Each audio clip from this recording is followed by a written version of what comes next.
If the LA Kings want to get meaner and tougher and a proven playoff performer, forget about Mitch Marner. You want to go after Sam Bennett. We'll talk about that and more on this edition of Locked On LA Kings.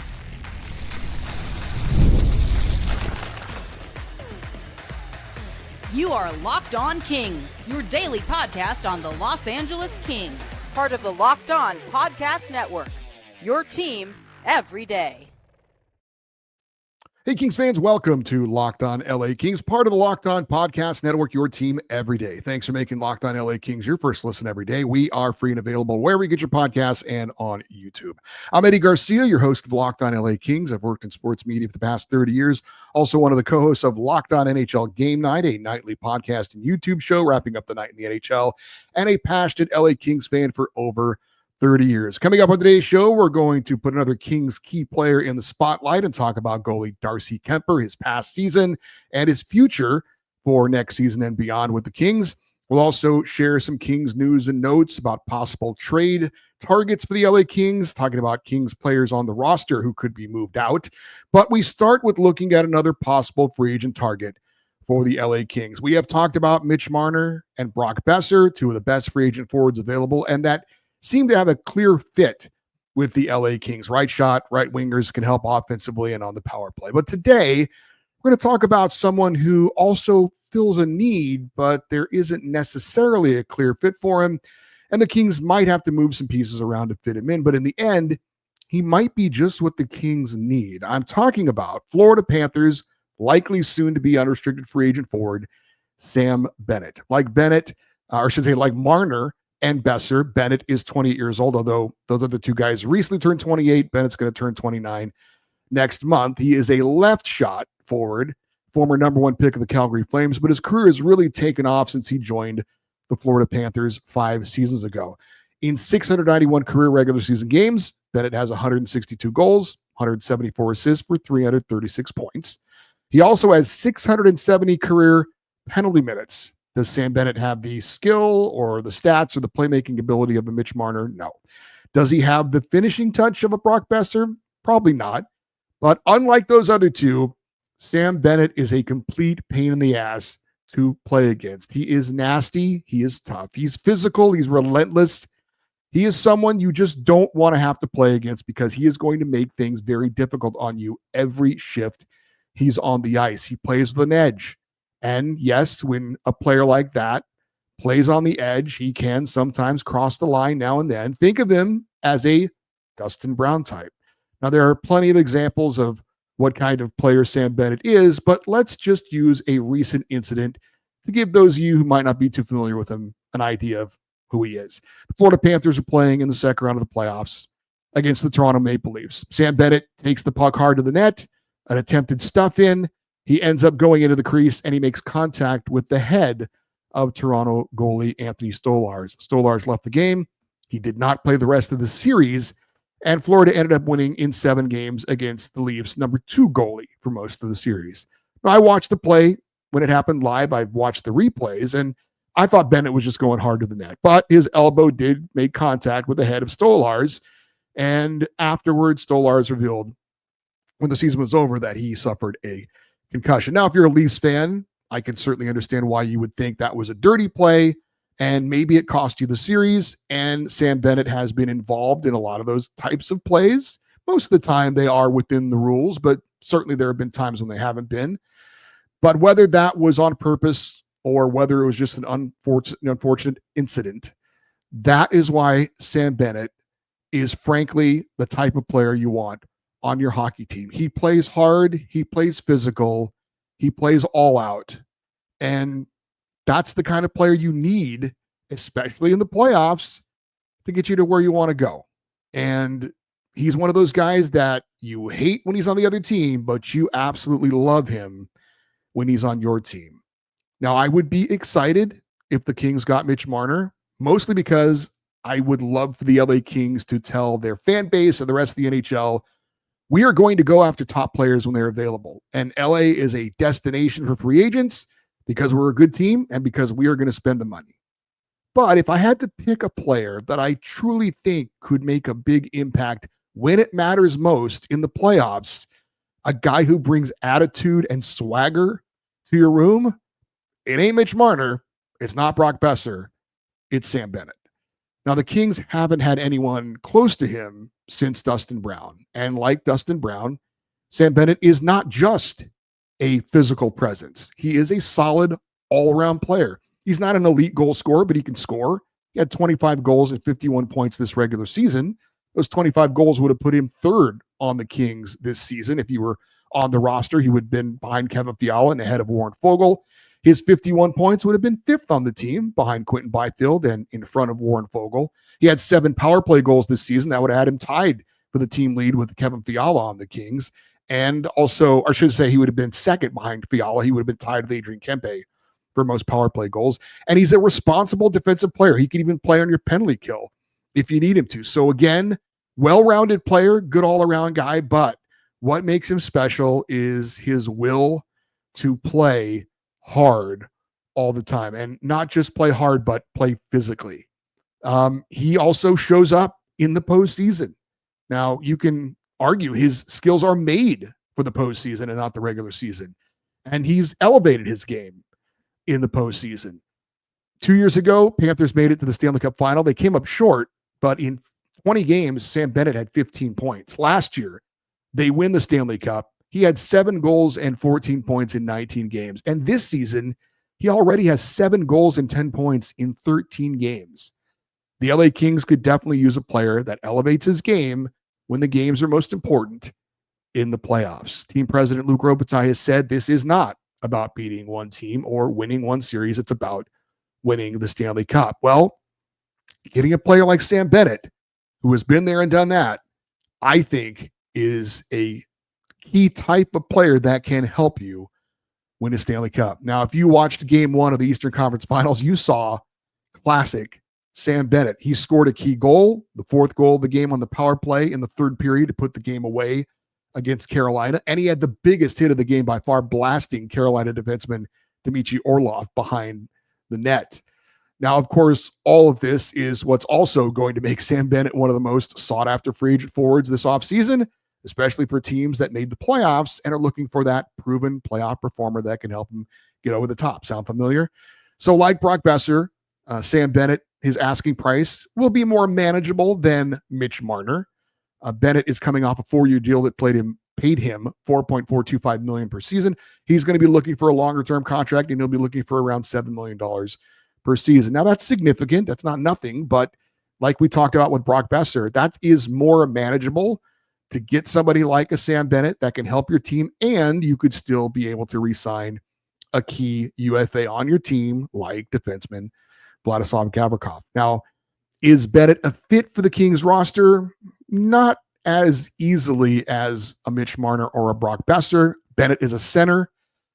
He's currently the second-line center for the Panthers. The Kings appear to be set at the center position, at least for next season, with Quinton Byfield, Anze Kopitar, and Philip Deneau. You could ask Bennett to play wing for a season, which he could do. And then if Anze Kopitar does, in fact, retire, he could move back to center the next season. Or maybe you make a trade. Maybe you ship off a Philip Deneau, who's got 2 years left on his contract, $5.5 million per season. He does have a modified 10-team no-trade clause, so you'd have to either get him to waive that or try and work around that. But again, it's not quite as easy of a fit as a Brock Besser or a Mitch Marner, but I think the benefit for the LA Kings to get a player like Sam Bennett is pretty obvious. And sometimes the right piece for your team may not be the easiest fit. Ken Holland, you would think, is a GM that understands that that type of player is a player you need for playoff hockey and success in the postseason. I think Sam Bennett would be a great fit on the Kings, give them some much needed toughness and a proven playoff performer. Now, it would be a lot of fun. We haven't had it in a while as Kings fans to see somebody like Sam Bennett going and being a pain in the ass to certain players on the Edmonton Oilers, for example. We haven't had that in a while. I think that would be a lot of fun and also could really be a key component for the LA Kings. Darcy Kuemper is not going to be as good next year as he was this year, I don't think. But that's okay. We'll talk about that next on Locked On LA Kings, your team every day. Looking for a snack that is both delicious and nutritious? Then crack into a good source of protein with Wonderful Pistachios. Wonderful Pistachios is one of the highest protein nuts. Each 1 ounce serving has 6 grams of protein, giving you over 10% of your daily value. Plus, they're packed with fiber and better for you unsaturated fats to help you keep feeling fuller longer. It's the perfect grab and go snack for busy days, whether you're snacking at your desk or on a road trip or just need a quick protein boost. And if you love cracking open every shell for that satisfying crunch, the in-shell options are a classic favorite. Wonderful Pistachios is a complete protein, providing all 9 essential amino acids, whether you're running between meetings or dropping off the kids. Wonderful Pistachios is a snack that works as hard as you do. Get snacking and get cracking with a snack that packs a protein punch. Visit wonderfulpistachios.com to learn more.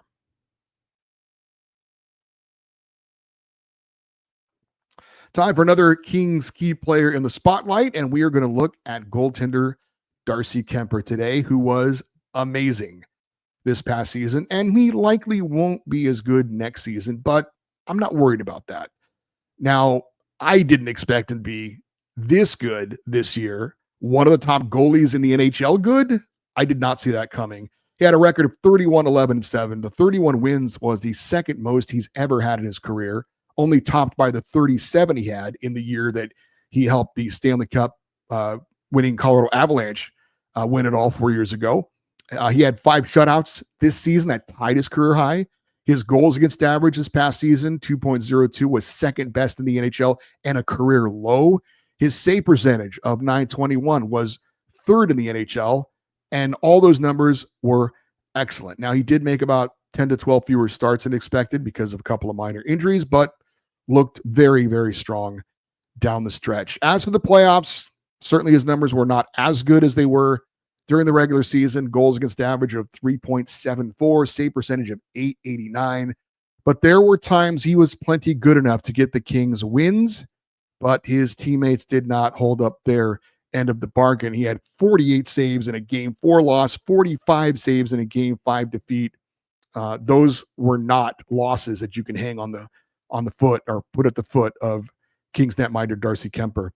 It's hard to imagine him following up next season with a better one, but that doesn't mean he still can't be very good. And the Kings did prove this season, he proved to the Kings this season that he can defy expectations. But he goes from losing his job in Washington, being the second string goalie, to being a Vezina Trophy finalist the next season. That's pretty unexpected. I did think he would be good for the Kings, but I didn't think he would be quite as good as he turned out to be. And I would love for him to surprise me once again by following up this season with a similar season.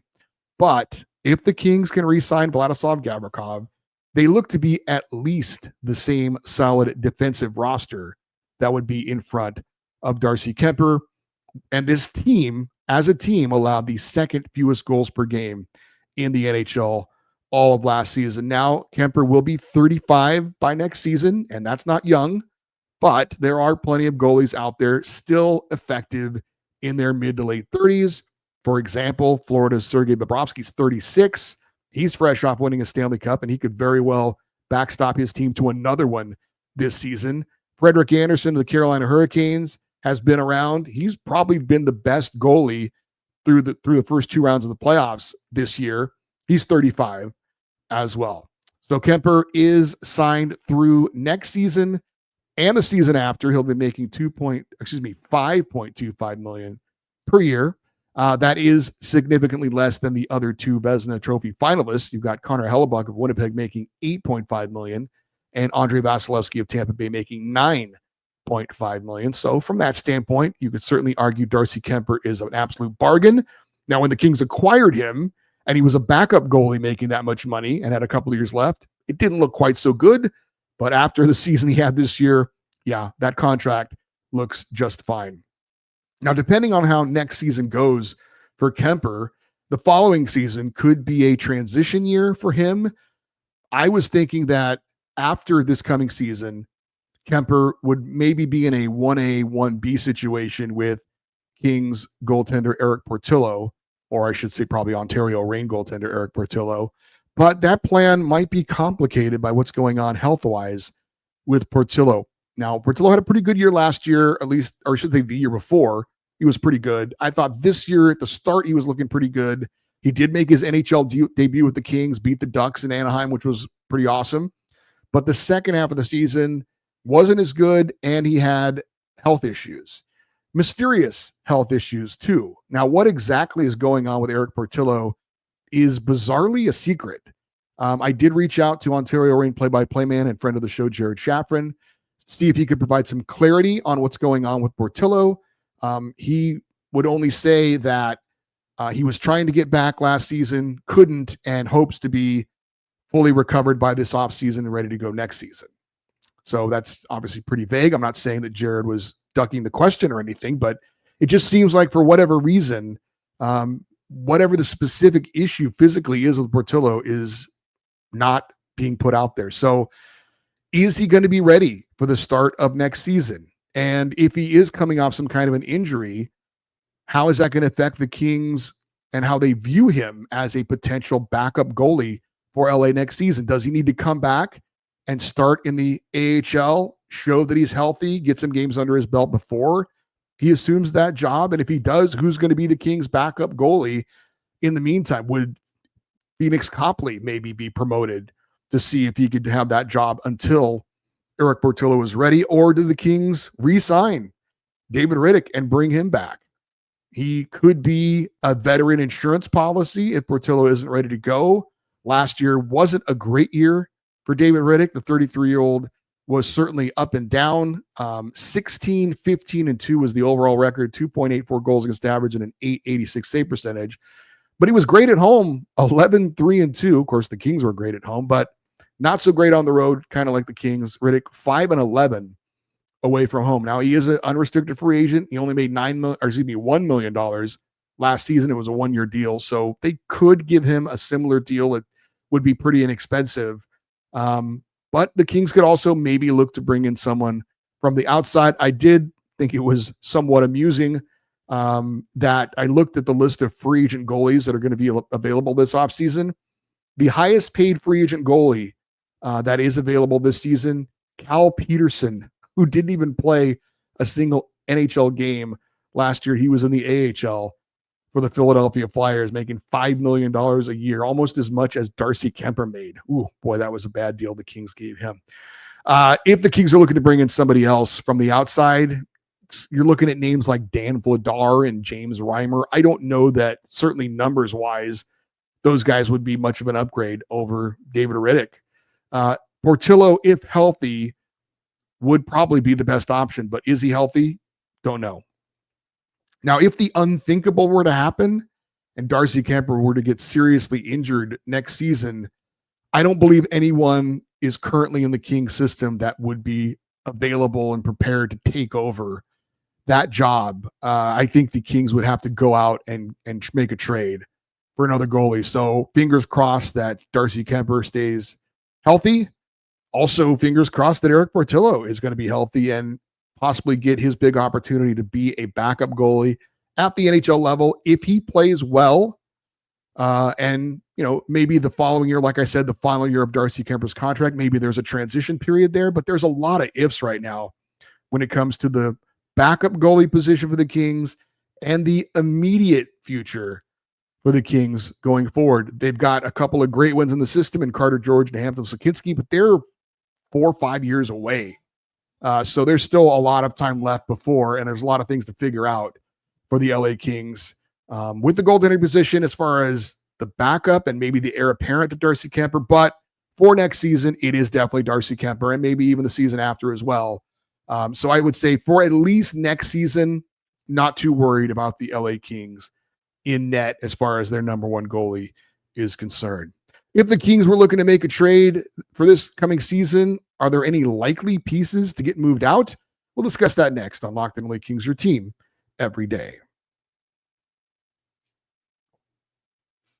The NBA playoffs are in full swing, and every night delivers highlight-worthy performances, major momentum shifts, and can't-miss moments. Whether it's a game-winning shot or a breakout play, there has never been a better time to get in on the action. FanDuel makes it easy to stay in on the game before tip-off and during the action with player props, performance trends, and same-game parlays. Fans have more ways than ever to play smart and win big. Which players are showing up in the biggest moments, and how could tracking their trends help you build your next big bet? what would it look like to combine a live prop bet mid-game based on how the action unfolds? If you've got a read on who's heating up, why not back it up with the same game parlay? How could a $200 bonus bet add to the excitement for your first $5 bet wins? If you're new to FanDuel, it's the perfect time to sign up. Head to FanDuel.com and place your first $5 bet. If it wins, you'll get $200 in bonus bets. Make every moment more with FanDuel, the official sports betting partner of the NBA.